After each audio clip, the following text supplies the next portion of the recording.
This podcast is brought to you by North Carolina's electric cooperatives.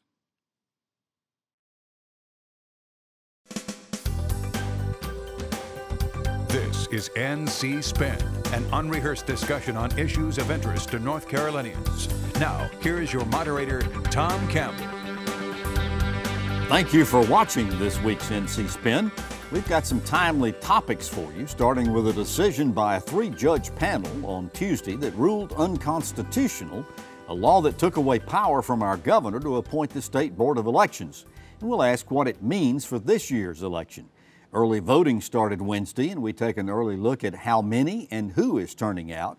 We examine the legislature's action this week to begin appropriating funds for Hurricane Florence recovery, and as always, we ask the panel to tell us something we don't know. Speaking of our panel, joining us this week are John Hood, syndicated columnist and author, Patrick Sebastian, communications and political consultant, Rufus Edmisten, former Attorney General and former Secretary of State, and Chris Fitzsimon, senior political analyst. We begin our uninterrupted debate after these brief messages from our underwriters. Did you know 80% of North Carolina's harvest is made into food products in other states? That's why food scientists at NC State are partnering with industry and government to turn local crops into North Carolina products, creating new opportunities for our farmers and businesses and adding jobs in rural communities. At NC State, what we think and do grows our economy from seed to supermarket. Discover how we're growing new food opportunities. Visit wegrownc.ncsu.edu. Production underwriting support provided in part by the more than 65,000 members of the North Carolina Retired Governmental Employees Association. Life's busy, but you're in control. As an electric cooperative member, you have access to lots of tools to help manage your home energy use and budget, so you can focus on what's most important. Let's get to it. This past Tuesday, a three-judge panel overturned yet another legislative initiative to grab power away from the governor, ruling that legislation that they had initially passed in 2016, changing the authority of the sitting governor to name the members of the Ethics Commission and Elections Board, was unconstitutional. The ruling left unanswered many questions, and we want our panel to answer them. Rufus, you were Attorney General for many years. The judge's decision says the law is unconstitutional, but that lawmakers have proposed an amendment on the ballot November 6th that would make it constitutional. Do you think voters will take that into account in any way? About as much as a pig would order a gourmet meal. That's just about how much they know about constitutional amendments and what's behind them. And it's like Alice in Wonderland, it gets curiouser and curiouser. We've had two sets of hearings before the three-judge panel, the same panel, and they are ruling that it's a violation of separation of powers, which I dealt with all my life when I was Attorney General, and nothing changes. Legislatures, whether they be Republican or Democratic, are going to fight with the governor about who's got the power. And when I voted absentee yesterday, I didn't know yet what I was voting on, so even if I don't understand it, and I'm supposed to be a lawyer, who in the world else can? I don't believe I'd have said that. Patrick, so far as it goes, this three-judge panel, they didn't really tell us all of the reasoning behind why they said it was unconstitutional. Is it they didn't like the nine-member commission? Is it that they didn't like the makeup of having to have 4 and 4 and 1 so far as the political makeup? What was their reasoning? It seems like everyone's confused by this issue, including judges that maybe should know more than anybody about it. But look, this is going to be moot in November, and I think it's likely at this point, at least the polling that I've seen, that this bipartisan election board, you can call it that or not, but that's what it's being portrayed as, is probably going to pass, and this thing's going to be put to bed probably forever. It's going to be constitutional. Well, it's interesting that there is opposition to this one and the judicial vacancies from a lot of corners. I think this probably is a wash in terms of the public opinion, but it is, it's probably worth noting there's a little publicity out there saying this is in some ways a bad idea. That's not really what the judge has said, but I think it could be interpreted that way. And I do think that'll have some tiny impact. I'm very frustrated, and we've talked about this on this show before. I know Representative McGrady was tweeting this week about his opposition to the two amendments I mentioned, but was frustrated that he can't tell people what number amendment they are. And I think it was a really bad decision not to number the amendment, so people couldn't say vote for amendments 1 to 4 and vote against 5 and 6 or whatever they are. So I think it makes it harder for the voters to know what they're voting on. John, you wrote a book about former Governor Martin. I thought his comments on these two particular amendments were very telling. He said that the legislature is trying to put unconstitutional laws into the Constitution so they wouldn't be unconstitutional anymore. I think I got that right. That's correct. Is that in fact what's going on here? Well, certainly. That's basically what all constitutional amendments are in a sense. Okay, if they're unconstitutional, then why wouldn't this ruling, Patrick says that if the voters vote in favor of this amendment, then it will, the whole issue goes away. Right, because it'll be constitutional. It is important to remember that a provision of the state constitution duly voted on by the people and becoming part of the Constitution cannot be unconstitutional, quite literally, because the entire Constitution was created in the same manner. So something that is added this year properly through an amendment cannot be declared an unconstitutional act. It is literally part of the Constitution. So if the voters don't vote for the amendment in November, in the next several weeks. Then where are we? Then where we are is that case will continue and go through the appeals process, and perhaps we'll learn more about the arguments for and against. Remember, it was changed because the previous version was an 8-member, right, basically 4 Democrats, 4 Republicans. The argument was the governor cannot, if it's an executive agency, the governor basically has to be able to execute the law as he sees fit, not having a majority that he would prefer. It hampers him. So they added the 9th member, who is technically unaffiliated but essentially a Democrat, that the governor gets to appoint, was supposed to resolve the issue of the existing elections board. If it has not, then perhaps the voters will.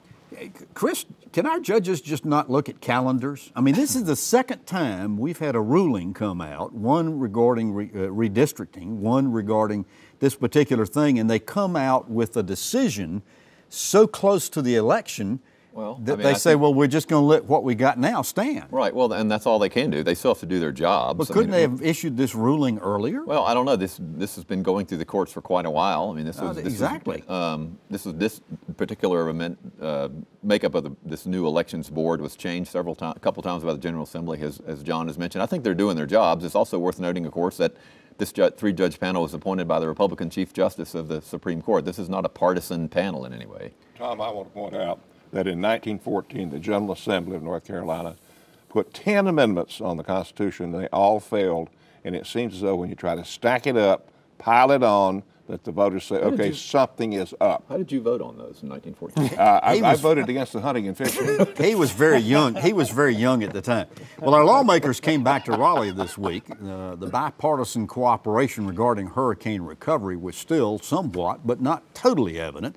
Governor Cooper had requested $1.5 billion for Florence recovery efforts with an immediate down payment of $750 million. Now, the legislature upped his request to $850 million, however, only appropriated $450 million of it right away and withheld the remainder to be appropriated later. Patrick, Sebastian, everybody seems to be playing nicey-nicey here. Is that the reality, or are there political undercurrents at play we don't know about? I think the nicey-nicey will be ending shortly, mainly because as a governor, the easy part is right after the disaster, going to give people blankets and giving them hugs and giving them coffee. It's the aftermath of the hurricane, of actually the hard stuff, which is getting people out of those little trailers and getting them back in their homes. And you see with Hurricane Matthew, I would argue has been an abject failure by Governor Cooper. Well, this Florence may be even worse than Hurricane Matthew, and you're going to see how difficult it is to clean up. I mean, the aftermath is always the hardest part, and the legislature is going to probably start holding Cooper's feet to the fire, and somewhat fairly, somewhat unfairly, but that's just how it is. And Patrick says that they're going to start holding Cooper's feet to the fire, but the Elon poll that was released last week showed he had an approval rating of 86%. One pundit said the reason why the legislature is being very bipartisan here is because they don't want to start a war with 86%. I wouldn't either, but that's at this stage, as Patrick said. Let's look at some other past hurricanes in the country, especially Katrina. Hurricanes can make and break governors, and it's the aftermath that does that. It's horribly complicated. You've got intersection of FEMA with state funds, with insurance companies. It is a very, very, very difficult matter to handle, and you just have to wait and see what happens. Chris, the governor has said he wanted to take $700 million of this from the rainy day fund and use the rest of it from surplus funding that has come in over and above what the budget required. The legislature said they didn't want to do that. They wanted to use this money. They were going to need this surplus money for next year's budget. Isn't it pretty much the same thing? Well, the bottom line is for people in eastern North Carolina and southeastern North Carolina, they don't really care if it comes from the rainy day fund or surplus or whether it's one-time money or what it is. And I think that the key to this whole thing is figuring out the mechanism to get the money there. It's worth pointing out, as we have on the show before, the General Assembly changed the structure of state government and who's in charge of that. A couple of years ago. They also did away with the community development organizations in many places that had ties to the low-income community that made it easier to deliver the money. I was glad that they supported Governor Cooper's effort to figure out a new structure to do this, an office to handle it, which I think will be the key, and we will judge him on how this money is dispersed. Now, they said they're going to come back later in November to consider appropriating the other $400 million. Why, John? What was the reason for that? Well, I hope it is because they're going to take a close look. I am just ornery enough and have been around long enough to start get suspicious when politicians of both parties... You would be the doubting John? I might be. When politicians of both parties start spending hundreds of millions of dollars with not a whole lot of careful looking at all the different parameters. Obviously, the state has a large role to play and a responsibility in hurricane relief, but there does need to be some distinguishing between state assets or local government assets that need state funding and people who had absolutely no reason to believe they were in a floodplain or had danger, or there was no reasonable expectation of the need to prepare. Comparing that against institutions or individuals who have been flooded multiple times, who are in businesses where weather is an inherent risk. I just think that we need to comb everything with a fine-tooth comb, even something that we all generally agree with the goal about. Back to the point you made earlier, Patrick. The governor had asked for $1.5 billion, only wanted 700 or 850 million or something like that up front, with the rest to be allocated later. I didn't hear any more talk about this $1.5 billion. It was just the immediate allocation. Right. Does that mean that's gone away? Oh, it still might be on the table, but you got to remember in Hurricane Matthew, Governor Cooper really went after the Trump administration, saying, "You have not given us enough federal dollars," and then the state ended up getting those federal dollars. But guess what? Here we are today in 2018, and almost none of the money that the federal government gave the state government has been dispersed. Is that correct, Chris? My understanding is that's what it's for. The state has dispersed more than $700 million in Hurricane Matthew relief. And remember, we talked about a few weeks on the show, the legislature had a hearing to try to get some answers to this, allegedly, and they had the governor's staff in the room and wouldn't let them answer questions. They were trying to, back then they were trying to make this politics. I think Florence sort of literally washed that away, and we'll see if the two sides can work together as we go on. They had Karnak there, and he was discerning. And can I just say too, also, you know what the big political problem here is going to be? Telling people if they can move back to where they were in the first place. That is going to be a just bomb that's going to go off. Or trying to buy them out when the funding is not adequate enough for them to be able to go and establish. In fact, let's look at some of the money that was appropriated in this initial allocation. $65 million was allocated to draw down some federal funds. $23 million to develop new affordable housing in some of these areas. $65 million for the federal transportation match to help repair roads. We've got $60 million to repair K through 12 schools, $30 million to repair universities. Farmers and fishermen got money. College students who lost vehicles got money. Anything they left off this list, or any items that you saw on the list of what was allocated that you would have changed, John? Well, I think that when you're talking about government buildings, government operations that have been disrupted, it's hard to dispute the need to spend state dollars to either repair or replace or bring back into operation various government entities. As we go into questions like buyout programs, moving people away from the highest flood-prone areas, that actually could be a savings for taxpayers in the long run. So if you're fiscal conservative as I am, you need to be thinking about the 20-year implications, not the 2-year implications. But some of the other things that involve, again, private businesses or individuals who have been repeatedly receiving benefits during hurricanes. I just think we have to be skeptical even as we are properly responding to a disaster. Rufus, there's going to be a lot of discussion that's going to come later on about helping people who have built these McMansions along the coast and giving them funding, tax dollar funding, for to restore their big houses and so forth along the coast. Is there not? I think I'd be one of them that would be right upset with that sort of thing, and it happens all the time when they know that there's something coming. The building codes, in my opinion, have got to be revisited during all this too, because right now we have a poor building code system, and developers, as much as we love them, they will push the envelope all the time to go deeper and deeper into where they're not supposed to go. Well, Chris, the legislature said they couldn't use climate change or anything like that in order to be able to establish these building codes. Yeah, and I think this is focused attention again on the issue. It's interesting now, the polling, when you ask people after these two horrible storms in North Carolina what they think of climate change playing a role, the majority of North Carolinians clearly do, which is significantly up from just a few years ago. And very sad, because remember not too long ago when we were told weather is not climate, just the fact that there's a weather event here there, that doesn't say anything about global warming, because people were saying it's warmer, you know, it's cooler during the summer and all that. Weather isn't climate, and a hurricane or two, which we've had before, actually has absolutely no bearing on long-term climate change questions, none. No, but well, that's so not are true. you That's saying not you don't true. believe That's that there is climate change? That's not the dispute. Of course there's climate change and human beings are contributing to it. But if you think that a couple of endangering hurricanes within 3 years, which we have experienced many times over centuries, tells you anything material about the prospects for climate change and its effects, you are mistaken. I recently saw a meteorologist on television who claimed and who promised he wasn't a political person at all, who documented the more frequent storms and more intense storms when they do come. So something's happening. And I read about over 900 scientists from around the world saying just the exact opposite of my They did not say there was a hurricane, therefore climate change. They study data over decades, That's not right. a couple and there are of more hurricanes, and they're stronger than they were. actually not correct. And Patrick, you're sitting over there. Just loving this. Are you? I'm loving it. You forgot about Hurricane Hugo and all those things, but also look at the setback lines at the beach and those coastal. That could be a legislative issue as well. Will they block the change of setback lines which are affected by hurricanes or not? And the other issue, and this isn't a partisan thing, but I completely agree with letting people build their mansions again when they know the storm is coming. But local governments in coastal areas rely on that tax base. It's a giant battle between state leaders and local government leaders. And it attracts tourism, Absolutely. restaurants, everybody benefits. Well, speaking of what happened last week, early voting started Wednesday, and observers are looking at early numbers to try to get some handle on what might be expected for turnout.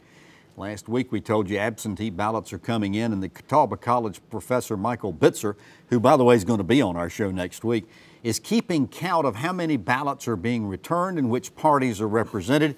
John, as of this past Monday, 14% of the absentee ballots have been returned that have been requested at that time. 24% came from Republicans, 31% from unaffiliated voters, 45% from Democrats. Does that tell you anything? Does it give you any indication of what we might be able to expect? Well, it tells us that there have been some very active efforts by Democratic-leaning groups to get absentee ballots in people's hands and get them to return them, which is fine. It doesn't tell us anything at all. This is a little bit like drawing conclusions from a storm or two. You simply do not take early data, particularly from absentee ballots or a few days of early voting, and start making predictions about November. People have been doing that for years. It puts egg on their face, if not pie on their face. You cannot conclude that because somebody voted today instead of 2 weeks from now that you've increased the vote. But one thing that has happened, Chris, is that Democrats have requested more absentee ballots this time than have Republicans. Right. That's a very unusual occurrence. Normally it's the other way around. Now, the Republicans say they aren't worried about it. What does it say to you? Of course they're going to say they aren't worried about it, but it says to me that two things. I do think Democratic groups are probably more organized than they have been. I also think there's a lot of excitement in the Democratic base because they're angry about President Trump and other issues. But John is right. It's way too early to take a few days of early voting. I do think around the country and in North Carolina, the turnout appears to be they're a little bit higher than it has been in previous off-year elections. We'll see if that continues. We're very early in the process. It is, the turnout is clearly higher. 133,000. But we don't know what that means. We have no idea what it means. Yeah. From the early data, it's better for Republicans. Republicans had higher turnout than a couple of years ago, and Democrats lower. Now, I don't believe that's going to happen all the way through the cycle, but the point I'm making is you jump to these conclusions. Right now, the trends look more pro-Republican than pro-Democrat. I don't believe that. Well, I just think it's too early. That's not the way some people are interpreting it. But I don't think one of the things I that's don't think happened so. is that the 3 congressional districts with the most hotly contested races, the 9th, the 2nd, and the 13th, have gotten more requests for absentee ballots. Any comment on that? I mean, is it just interest in the race? Is that it? It's interest in the race, and a lot. I don't know. I think turnout will be a little bit higher in those districts, but you got to remember, people are really excited to vote this year. I mean, probably not even a majority of registered voters, but a lot of people will be voting this year. And the big question is, okay, how many people are voting early, and then how many people are waiting till Election Day? And you find out a lot this times when you look at the data. You see these so-called spikes. Well, a lot of it are people that had voted on Election Day in a prior year, and they're just voting early this time. But so far as it goes, Rufus, of those 133,000 that voted Wednesday, 57% were female, 3/4 were white. The average age was 61. Does that tell you anything as to what the interest level is? Well, it tells me that if I were a Democrat, I'd rather have those statistics than not. And it tells me that there is very, very high enthusiasm on the folks that are mad as hell about so many things. And I agree with Chris. They're mad about Trump. They're mad about some shenanigans in the General Assembly. And they just simply want to get their voice counted quicker. But people that show up for early voting, John, can still register on the same day. Yes. One-stop voting. Yes. But they have to show an address. Isn't that the same thing as having voter ID? In some states, that's all you have to do. Well, you have to show voter ID to register to vote, is what you're saying. Well, which is different from voting if you're already registered. But okay. But again, this is why these data are fraught with peril. You shouldn't draw sweeping conclusions. If you compare 2018 so far to 2014, it's a less Democratic electorate than it was in 2014 for early voting. I don't believe that's likely to be the outcome. I'm just telling you, you have to compare against something, not just against itself. Chris, this is not related to the early voting, but one interesting thing that happened this past week was that the state Republican Party put out a news release that Chris Anglin, who is a registered Republican, running for the Supreme Court seat, had a DWI and a trespassing charge. They're trying to do everything they can to discredit him so that Barbara Jackson can win. Is it going to have any effect? Well, I don't know. It depends on how much people are paying attention to this race. The big problem in all these races, from all the judicial races, is that the congressional districts, the legislative districts, all the talk about Trump has really drowned out these the lower races. It's interesting that a lot of them are now starting to be on television in the last few weeks. I don't know if that's going to break through or not, but it's worth remembering the reason the Republicans are in this pickle is that they eliminated judicial primaries. Patrick, any effect on the race? On the outcome? It'll have somewhat to galvanize some Republicans to stick with Barbara Jackson. But look, or activate some Democrats who think it was foul play. He's certainly not a legitimate Republican. But you know what? He played by the rules that were put together by the legislature. Yeah. So, all right. I want to switch over now and ask the panel to tell us something we don't know. And Rufus Edmisten, I want to start with you. I want to tell us something that I want you to know. It's all about the Super Kids program that I've had now for 22 years, where we take kids who've overcome adversity and we say, okay, come behave yourself, and we'll put you in college if you pass the grade. It's October the 25th. That's this coming Thursday night. This coming Thursday night at the State Farmers Market. It's only $60, Tom, for all you can eat, and you can go to www.superkids.com. And a lot of our NC SPAN panelists are going to be there. Yes. www.superkids.com. Chris Fitzsimon, tell us something we don't know. The state just selected a school in Goldsboro to be part of the Innovative School District. That comes not long after Tennessee released its results. They've had Innovative School District for 7 years. 30 schools participated this last year. Every single school, less than 20% of the kids performed at grade level. It's an experiment that has failed other places. Interesting. John Hood, tell us something we don't know. One of the biggest stories in North Carolina policy is not getting very much attention in November in the election, but it will in 2019. Duke Energy has asked for $13 billion worth of grid modernization and so forth over the next 10 years, paid for by ratepayers, a 25% increase. Both environmentalists and business groups are skeptical. This will be a big issue in the General Assembly in 2019. We'll need to talk about it. Patrick, Sebastian, tell us something we don't know. Association healthcare plans will be a big thing that we're talking about in the next legislative session. President Trump ended the regulations that would stop organizations like this from having their own separate health care plans. And now the state has to pass it to make it legal here in North Carolina. Wow. Okay. Again, issues to be talking about, upcoming shows. Well, you've heard our spin on the issues of the day. To stay informed all during the week, sign up for our free weekly email newsletter and give your feedback while reading my weekly column. Be sure to visit our website, ncspin.com, or catch NC Spin on Facebook. And join us next week when we're going to have a special panel of political science professors and a pollster with more balanced debate for the Old North State, talking about the election. Until then, stay informed and watch out for the spin.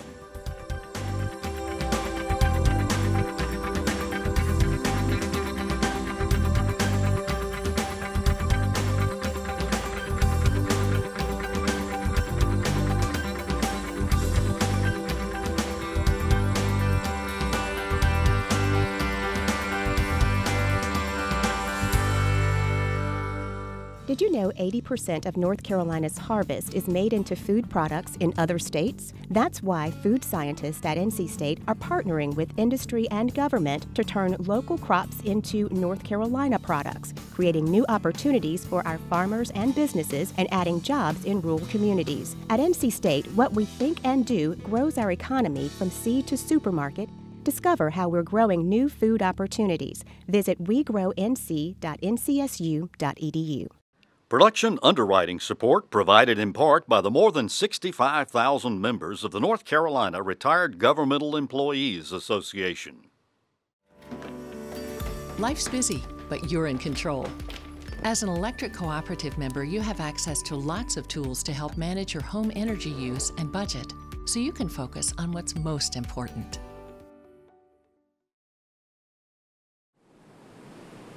North Carolina Channel is made possible by the financial contributions of viewers like you who support the UNC TV network.